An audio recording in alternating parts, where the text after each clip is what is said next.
Obesity is not just an aesthetic problem. It's also a chronic disease because, fat storage, so the adipocytes will produce some cytokines and pro-inflammatory peptides. So it's already a problem. Then you also have all the metabolic problems, as we mentioned, the equine metabolic syndrome or laminitis. And then you also have, other consequences like performance that will be decreased.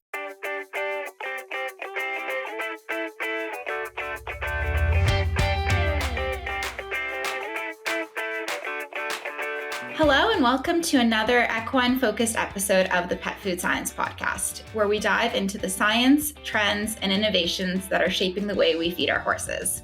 I'm your host, Dr. Alex Rankovich, and today we're discussing a very important topic that affects our horses, which is obesity in horses. And so I'm very excited that we get to be joined today by Dr. Marie-Céline Hottat, a veterinarian and resident of the European College of Veterinary and Comparative Nutrition. Welcome, Dr. Hottat. Thank you so much for being here today and for giving us this opportunity to chat with you about obesity. Yeah, thank you so much for the invitation. I'm really happy to be here. Perfect. I'm really excited to hear what you have to say and to talk more about this really important topic. But before we jump into that, would you mind giving the audience a bit of background into who you are and introducing yourself and what drew you to equine clinical nutrition? Yeah, so I'm a veterinarian already, as you mentioned. I graduated in 2018. I'm Belgian, so I graduated in the French-speaking part. And then after my graduation, I did an internship in a private horse clinic. It's close to Brussels, and it's now part of the Equine Care Group. And afterwards, I started directly my residency. So it's in animal nutrition, so mainly focused on horses. But actually, I also have done some cats and dogs. And this is from the European College of Veterinary and Comparative Nutrition. Since then, actually, now I'm resident fully trained, and I'm teaching assistant and research assistant at Ghent University. Also in Belgium, but then in the Dutch-speaking part. Kemin Nutrissurance is compelled to provide safe and delicious ingredients to improve our pets' food so they can have the best quality of life. Every day, they deliver specialized expertise, innovative products, and unrivaled support through the pet food and rendering value chain. From oxidation control and food safety to palatability and nutrition, all the way through a suite of tailored services that support you from start to finish, we ensure you're getting the most from Kemin ingredients. Kemin is compelled by curiosity to ensure pets around the world are living happy and healthy lives. Perfect. Well, you'll definitely have a lot of really good insight, I think, to share today with all of our listeners. And when it comes to obesity, and you had mentioned that you, of course, also work with dogs and cats, I think a lot of people are aware of the obesity epidemic in our companion animals, including our horses as well. But based on your experience and the current research that's out there, what is the prevalence of obesity in horses? Yeah, so if you do the difference between a horse being overweight or an obese horse, overweight horses is between 30 to 50% in most countries. So that is now in UK or in Australia or in the United States. And obesity is between 10 to 30%, I would say. And this is also quite comparable to data we have collected in Belgium. And do you find that there's any geographical differences or big differences between countries that look at these prevalences of obesity? I have the feeling it's a bit the same everywhere. And I think the main problem is also that horse owners tend to underestimate the body weight of their horse and the body condition scoring of their horse. It's the same actually in dogs and cats. So yeah, it's something that we see. Yeah. And so actually that is a perfect next step to, I guess, when it comes to obesity, you sort of have to start with the assessment and assessing first whether that animal is overweight or obese. So could you talk to us about how to effectively evaluate a horse's body condition and what markers nutritionists, veterinarians, and owners need to focus on? We use the body condition scoring on scale of 9 out of 9. So it means that a 4 and a 5 would be an ideal body condition scoring. I know that some people would consider a 6 out of 9 still as being okay. Here in Ghent, we still consider a 6 like slightly overweight, and a 7 out of 9 being really overweight, and then the 8 and the 9 out of 9 would be obese. And so 1, 2, 3 would be underweight. To assess this body condition score, you should look at the horse, but you should also palpate the horse.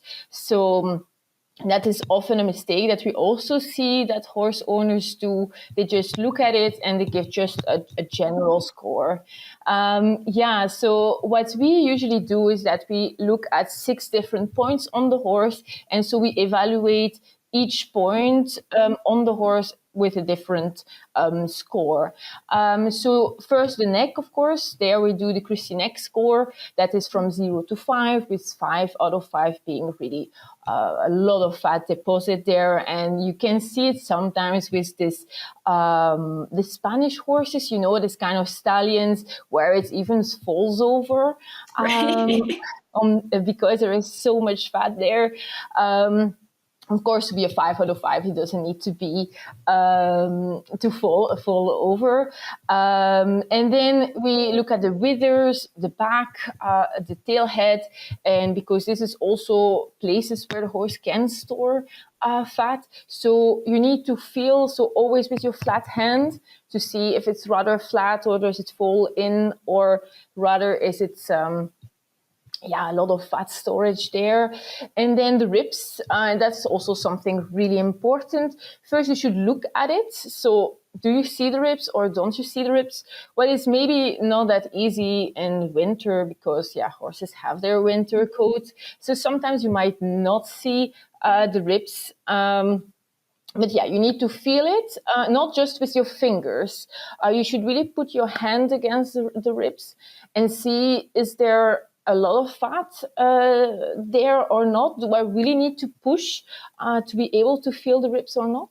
And then behind the triceps, there you also have some fat storage. So what we do a score for each part. Of course, it's a bit subjective. And then we do the average, because in some diseases and comorbidities actually of obesity, such as EMS, sometimes they store fat on different places. So that's why it's important to evaluate each point and then just do the average. I feel like sometimes a lot of people just go to the ribs, right? And they'll just look at the ribs and they'll sort of give a score based on that. So I absolutely agree with you that checking all these other areas is just as important. And out of curiosity, because you mentioned the Spanish horses, do you find that owners have hard time with certain breeds when it comes to body condition scoring? Do you just notice like a difference in how people body condition score breeds? Indeed. Usually it's the easy keepers. Also, people are used to see this kind of horses being obese, like Shetland pony, for example. It's a really common horse that is, or pony that is obese. They think it's a breed standard. I think in sometimes some these shows you also see that people think it's just a breed standard, but the horse is actually overweight or even obese. Yeah, and I'm sure that it's hard too for people when you're, to your point, like if you've never seen a Shetland pony who's of normal weight, then, anything that looks overweight is just going to look normal. So yeah, absolutely. I don't think I've ever really seen a Shetland pony that's of normal weight or underweight. Indeed.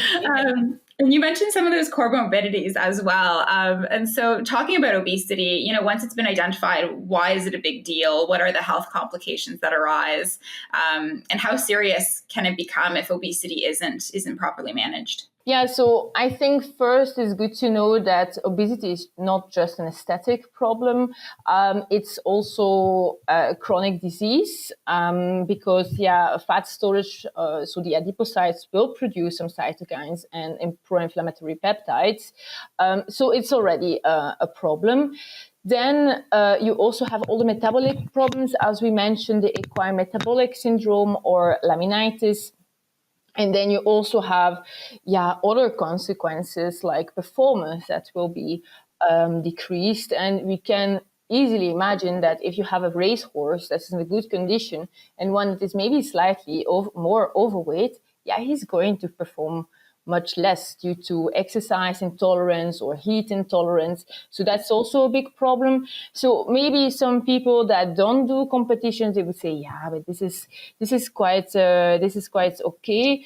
But I think it also touch life quality. So if you take just the example of a senior horse that has some arthrosis, if he is overweight, it's much more weight on his limbs and on the joints. So he's going to suffer much more from his arthrosis than if he was just in a good condition. So this is the second point. The third point is also the mares. If you want to do some reproduction, they are less fertile if they are overweight or obese. And afterwards, once they are pregnant, we also see that when they are overfed, that goes also directly to the foal, and the foal has more risk on developing orthopedic problems later on. And that's the same with the growing horse. If he's overfed, you also have much more risk on orthopedic problems. Then you also have life quality, we talked, but also lifespan. And this is something that has been shown in dogs, where we have seen, there was a study from Purina, where they had a look to some dogs from the same litter, with some dogs having a 6 out of 9 and other ones an 8 out of 9. And they have noticed that the ones that were obese lived 18 to 14 months less than the other ones. I think for a dog is quite a big difference. So we guess it's probably the same for our horses. And if you consider your horse as a pet, you would like to keep it as long as possible, of course. Yeah, absolutely. I like that you mentioned that, because I find bringing that point up about lifespan, I think a lot of owners don't know that. And, the ones that are especially giving a lot of food or treats out of love, when you sort of tell them, well, your horse might be around longer, if you help them out with their obesity, then it does sort of, something clicks, I think, in them, and it makes them really understand a little bit better. Yeah, and afterwards you also have other consequences like lipomas, for example, this kind of ball that can hang in the cavity, and that you can cause a strangulation of the intestine. And then, it's an emergency. The horse needs to be operated because it's not possible to solve it medically. Or more risk on hepatic lipidosis if you stop eating for whatever. So I think with all these points, and all these consequences of obesity, we have already quite some arguments to convince the owner to do something about it. So it's a problem for the animal. And then if you have comorbidities, it will cost also much more for the owner.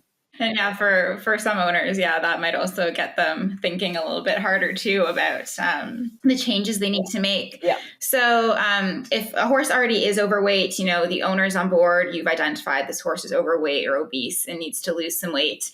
What feeding strategies or diet changes do you recommend to promote safe weight loss?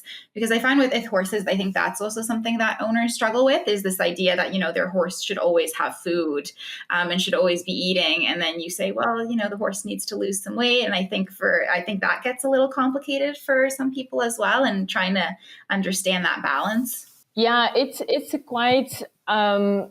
quite difficult, I think, to make a horse lose weight, because you can make a perfect feeding plan, but if the owner is not following it, it doesn't make sense. So I think first it's good to also, before we start to give whatever kind of advice, is to see if the owner is quite motivated to do something about it or not. I think there is probably a difference between an owner calling equine nutritionist that's just for obesity. Mm-hmm. Let's say there is no other comorbidities. Then an owner where maybe the vet just came just to do some vaccinations. I notice that the horse is obese, that still need to convince the owner. That's going to be much more challenging. So when I start usually to do a feeding plan for for weight loss, I try to first collect a lot of information about what the owners are doing now, what is possible to do, and why it might be more difficult. So, for example, the number of meals, if the horse is at home, you can maybe advise 3, 4, 6 meals a day. But if he's in a stable where they feed only twice or 3 times, then you need to do a feeding plan like that, because it is much better to adapt your feeding plan based on the horse you're seeing than to make the perfect plan that owners are not going to follow, because you are going to spend a lot of time doing it for nothing in the end, because you're not going to follow it. So once you collect all the information about the current diet, so what do they feed, how much, so not only the volume, but also knowing really amounts, how many times, since when, is the pasture turnout, do they really want the horse on the pasture, do they feed separately, also about the concentrate, what kind of concentrate do they give, how much, how many times, since when, do they give supplements, which ones, you can have a lot of questions to collect all this information. And once you are there, you can and you have checked also the management, and you have seen the place on pictures or in real. Of course, in real would always be better than on pictures. Then you can start your feeding plan, I would say. The feeding plan, what I like to remember is that it should always be based on the ideal body weight, but actually I shouldn't use ideal body weight. I should use healthy body weight. That would be a bit more correct. And once you have calculated that, you have calculated the energy requirements, then you can start really your feeding plan, depending on what the people what they have at home, and then you choose a bit in function of what is possible to do or not. We tend in Ghent to go 30% below the energy requirements. That is quite actually severe, because we want really to target the energy intake. And because obesity, you have a difference between the energy intake and the energy expenditure. So first you want to decrease the amount of energy intake and to then increase the energy expenditure. So you should play on the feeding plan, but also on the working plan. And then the feeding plan, you have different kind of strategies. And obesity is quite challenging because you need to give sufficient dry matter and fibers and limit the energy intake. So if people would feed grass hay, then we recommend usually to have a look to have a grass hay that is more mature grass, that is much lower in energy, lower in sugars, and to also be lower in protein, unfortunately. But at least you can decrease a bit the energy intake. And then depending on that, if you have sufficient dry matter, maybe you can just work with that. Or maybe you can add also a bit of straw, but you need to be careful with straw if you add it to the diet, so wheat straw or barley straw. Why? Because if it's consumed too much, you can have an obstipation. So usually we say also maximum 30% of the total roughage can be straw. Of course, water should always be available, etc. So that's for the roughage. And because we are limiting the energy intake and fiber intake, we try to still be above this 1.5% of dry matter per day. We also need to add a roughage balancer with all the vitamins and minerals to make sure there is no other deficiency. And then depending on the case, you need maybe to add also protein balancer to be a bit higher in protein, because we would like that the horse keep his muscle mass and is losing only fat. And then, for some owners that is used to give a lot to the horse, it's sometimes quite challenging to give only roughage, So then you can add something that is still low in sugars and starch to make them believe, yes, I give a concentrate, but actually you're not, by giving a roughage pellet, so grass pellet, alfalfa pellet, or a bit of unmolassed beet pulp, and certainly beet pulp because it gives you a higher volume because you're going to soak it. So they have the feeling they're actually Giving feeding more. a lot, but they are not. So yeah, this kind of strategies you can do. And then, management is of course really important. So using hay nets, with small holes, let's not forget it, because you have a lot of hay nets that don't do their job, or slow feeders, keep the horse busy, that he would also not start to eat a straw in his stable, for example. So yeah, that's a bit for the feeding management to decrease energy intake. And then next to that, maybe you will ask a question about pasture, because I feel it already a bit coming. There's so many things to consider when it comes to weight loss in horses. And it's, I think, especially for nutritionists who work with dogs and cats, it's a very different beast, right? Because you've already sort of introduced, the horse might be on pasture, it might not, it might be on hay. What kind of hay is it eating? It might have concentrates, it might not. It might be exercising, it might not, right? So it's all these different things. And I know sometimes too, you could recommend a different hay for an owner and they might just not be able to get that hay. So it can be very, very challenging. But I'm going to ask you first about the straw, actually. Do you find that when you've made recommendations to add some straw to the diet, are they generally receptive? Because I've found in North America, sometimes they can be a little bit scared of adding straw, even when you do make all those additional recommendations that come with straw. Yeah, they are. But yeah, I try to explain them that it's really a small amount. I don't go directly to the 30%. I try to go around maybe 10% of the diet or 20% maximum, even though we can go up to 30%. And I usually advise also to mix it with the hay. So it's not considered just as bedding. But it's true that people are afraid of feeding straw, while sometimes they are also not realizing that they do not feed sometimes enough hay and they eat from their bedding, and then there's also a high risk. And if they are a bit scared of this colic problems, then I also advise to put a bucket in the stable instead of this automatic feeder, because when it's just water being there, the horse is going to drink much more easily. And I imagine increasing their salt intake as well, probably to help with that as well. Yeah. And so with the pasture, you had sort of already kind of commented on this a little bit. That's another one that I found can be very challenging as well. And I guess knowing, kind of helping the owners understand how to limit pasture intake without thinking that they're doing their horse a disservice. So how do you approach that typically if a horse does have access to pasture or is maybe turned out all day, but they are overweight or obese? How does someone manage that? Yeah, it's difficult. It's actually much more easy if the horse is in the stable to make a feeding plan.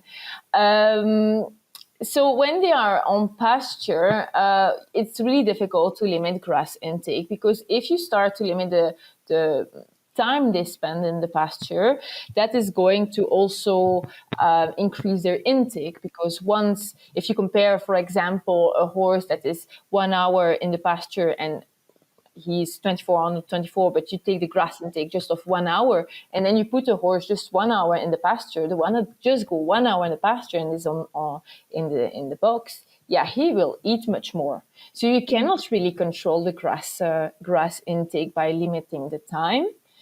Then you have other solutions, like the strip grazing.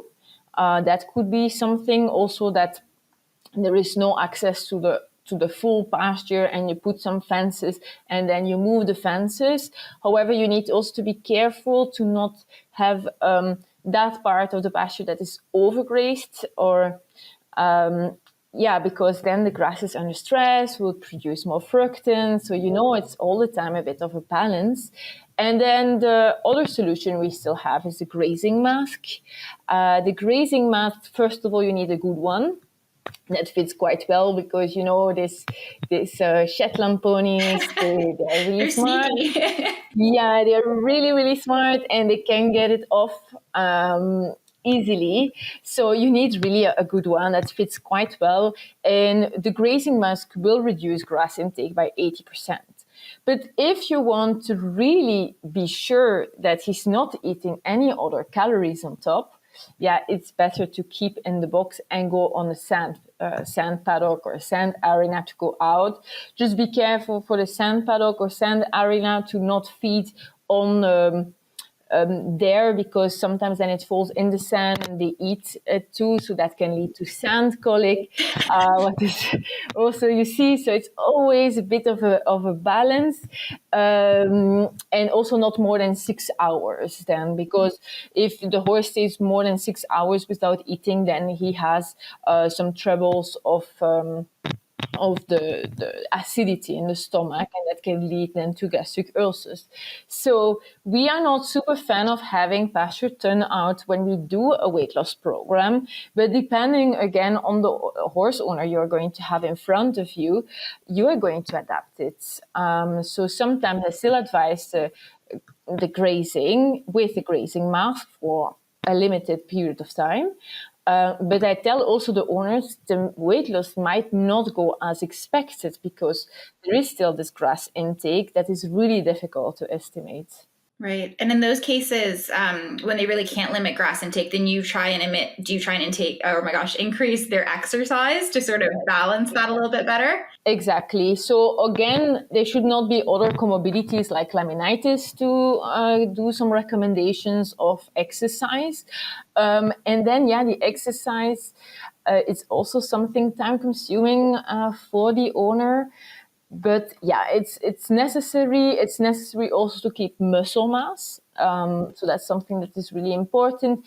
And you need always to adapt the exercise based on what the horse is able to do. Usually what we would recommend is 2 to 3 times a week. At least 20 to 30 minutes walk, trot in the beginning, and then week over week just increase a little bit, and you increase the intensity or just the periods. I'm really excited to ask you this next question because I've seen some of your research about this past summer, but we've sort of brought up the horse owner again and again. And so it's pretty clear that it's not just the nutritionist, working with the horse. It's also this owner that needs to be considered, and how much can they do? How much are they willing to change? So how much do you think that the owner and their education plays a role in managing and preventing obesity in our horses?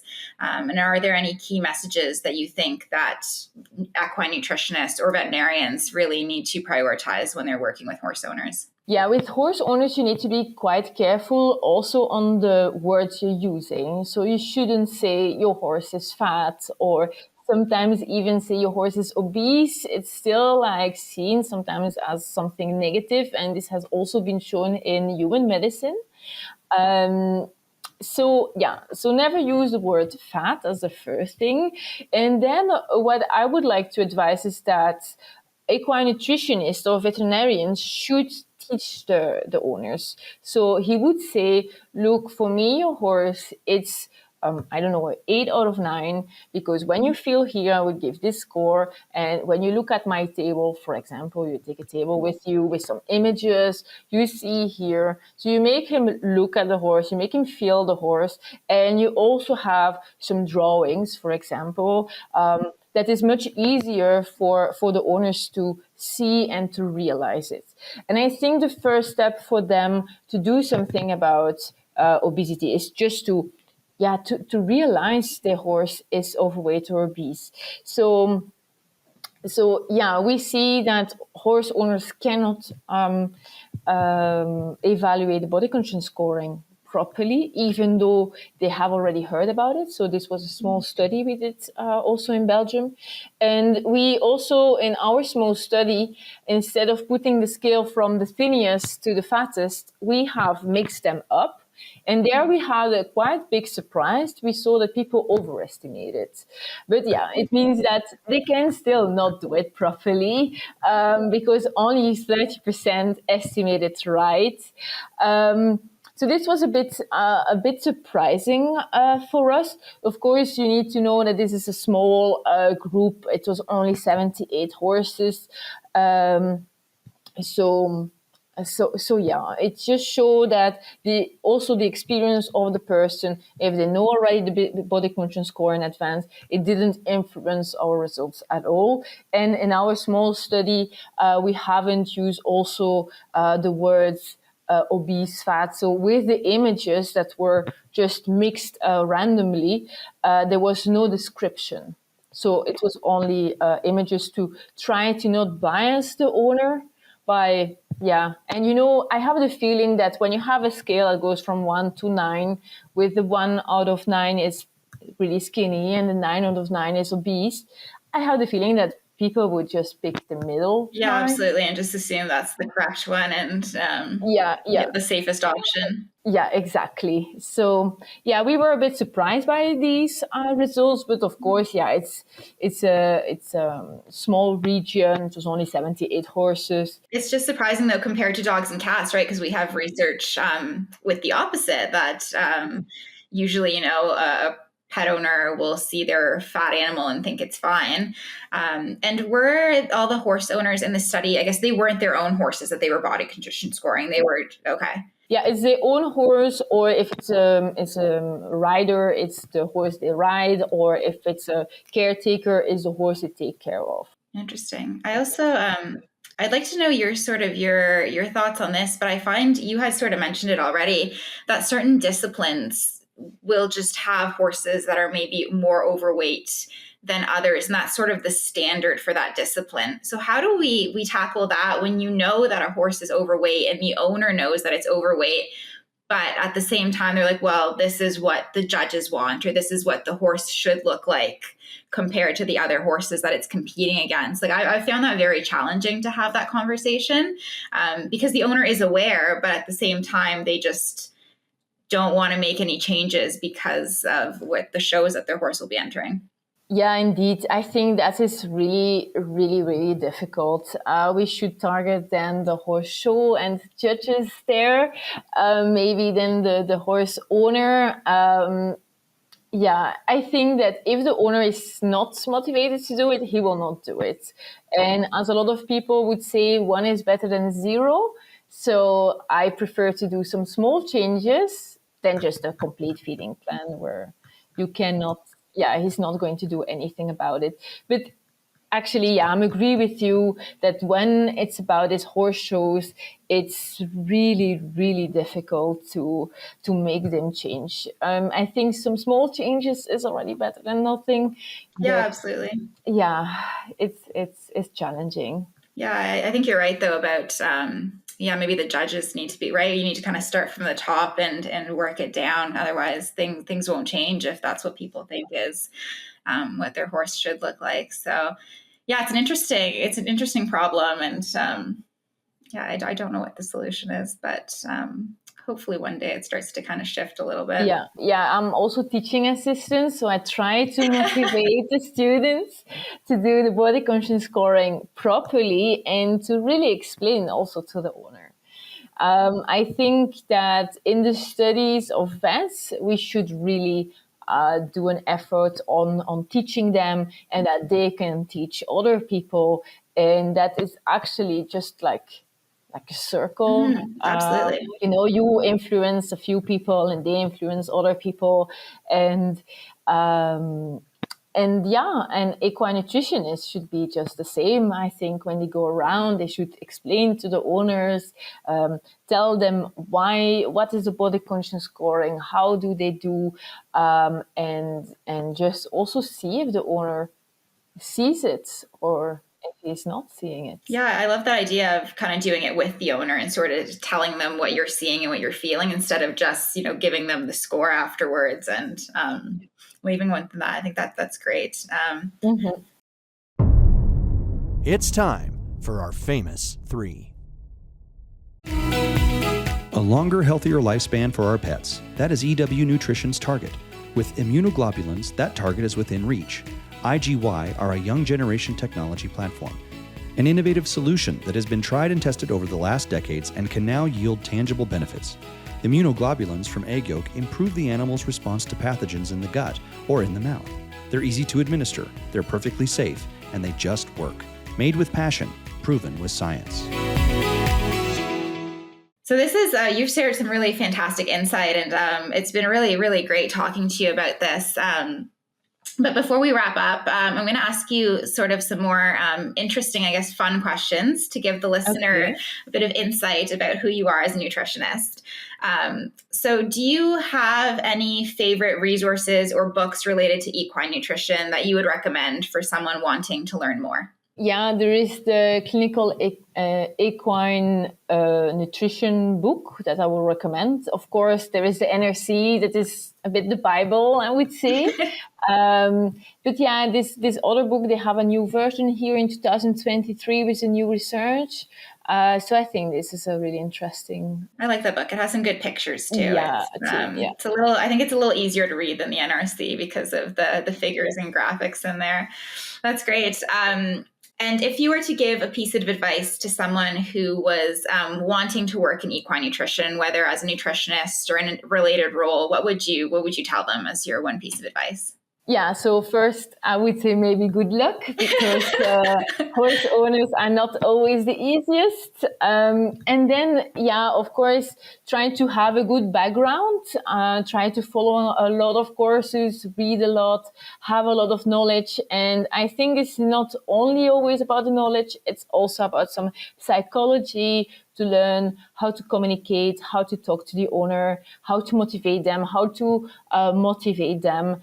And yeah, so it's knowledge, but it's also a lot of communication, I think, certainly in the field of nutrition. I think this is one of the most important skills to have. Yeah, I absolutely agree with you. You can have all the knowledge of the world, but if you can't pass it on to the people that need it, then it's you haven't really done a lot. So I think that's really great. And our last question, if you could own any horse, real or fictional, alive or non-alive, is there any horse that you would own? Really difficult question. There's so many good options. Really difficult question. I might say maybe the unicorn, because it's like, I don't have a real example, but I really am fascinated by the unicorns. Also, my boyfriend is from Scotland, and it's the emblematic animal there. So it's a unicorn. Okay, and unicorns, do they fly, or is it just the Pegasus? I guess you can do whatever you want with your unicorn. Yeah, I think you can do whatever you want. Yeah, that's a good one. You can't fly with a regular horse, so that's perfect. Well, thank you so much, Dr. Hottat. It's been so lovely talking with you, and thank you for sharing your time and all your expertise. It's been a pleasure having you, and I'm sure our listeners will take away a lot from the discussion, hopefully look at their horses and think about obesity a little bit more, and hopefully we can have you back for another episode in the future. Yes, thank you very much for the invitation. I really like to do it, and maybe see you next time.